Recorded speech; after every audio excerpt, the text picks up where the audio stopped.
having a complete separation of church and state, because I would probably disagree with Deputy O'Farrell. I'm all in favour of protecting people's right to practice their religion and to have their religious ceremonies and issues, but that should be kept separate from matters of state. And I think we see that at a very practical level, even in here, with the reciting of a prayer at the start of the...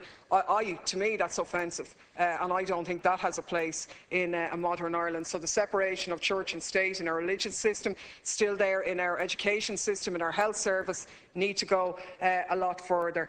I think there are points to make in the way in which the legislation is framed, even, that the blasphemy must cause outrage for it to be blasphemous, is sort of like an incitement to outrage, that the people have to demonstrate that they're outraged. It's a little bit like what happened at the time of the Danish cartoon, where people were mobilised to express their outrage. We should be encouraging people to be more proportionate in their views, really, because what the blasphemy laws are doing, it's purporting to protect religions from blasphemy, but it's actually encouraging division between different religions and different sects within a religion, because really one person's idea of what might be blasphemous is often another person's sacred belief. We need to look at the conflict, Protestants, Catholics, Sunni, Shiite, to look at those as being prime examples.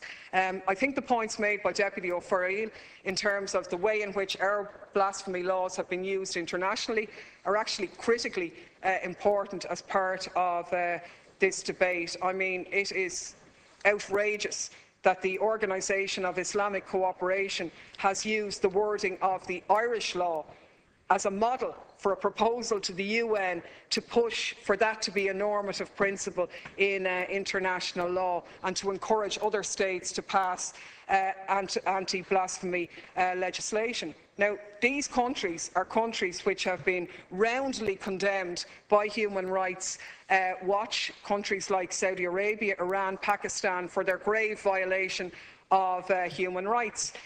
In terms of Pakistan, which is a leading member of this organisation, which holds the Irish law as a model, Human Rights Watch said, Pakistan's vaguely worded blasphemy law has led to discrimination, persecution and murder since its imposition almost 3 decades ago. It should be reformed or repealed immediately. It's appalling that lawyers who defend the rights of people charged with blasphemy should themselves become the targets of deadly violence. And, you know, it's a bit sickening that in the year 2011, when Ireland's blasphemy laws were being applauded by the Organisation of Islamic Cooperation, people in Pakistan were being jailed or sentenced to death for blasphemy, or even critics of the blasphemy law lived in mortal danger. Circumstances like the Muslim governor of Punjab, a man who defended a 20-year-old Christian woman who was sentenced to death on the basis, hearsay evidence of her neighbours, that she had allegedly blasphemed.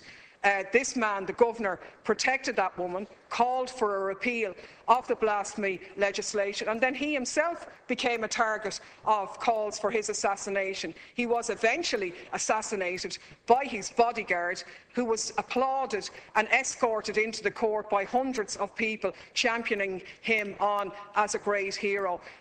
That's where blasphemy laws can lead to in extreme circumstances, and they do infringe on freedom of expression and speech, and they can be used by one majority religion to discriminate against maybe a minority religion or a rival sect. So, I mean, let's face it, I mean, for Ireland to be cited by countries like Pakistan as having the best practice really makes us worse than bedfellows. Like, we're being, you know, we're really on the other end of the scale, and I think it must be removed from the Constitution. I don't think we need any replacement legislation to fill the vacuum. I think we should be aspiring really for, you know, a republic that cherishes all children of the nation equally, but also that encourages and welcomes the divergent views of its citizens, as long as those views are done respectfully. And I think we do have sufficient protection on our statute books to ensure that that's the case, and eliminating these laws will lead us in the direction of, at least at the top, setting the tone of a more tolerant and accommodating society.